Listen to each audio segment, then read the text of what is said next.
आप पूछ रहे हैं कि मैं पूछूँ?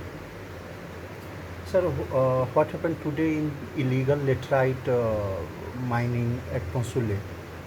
There, we have pointed out to the High Court that the Director of Mines will pass an order on the show cause notice issued by him for illegal extraction and taking away of these laterite stones. That will be disposed of within 3 weeks' time.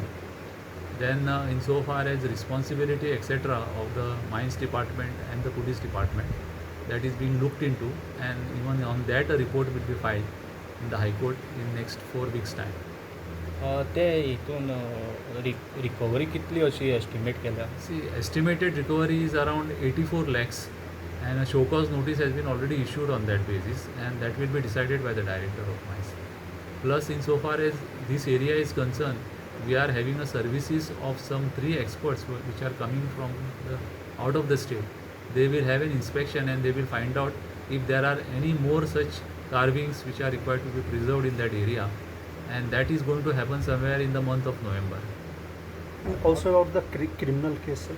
Insofar as criminal case is concerned, the charge sheet is already filed in the JMFC's court. That has happened yesterday. So we have told the court that charge sheet is already filed by the police.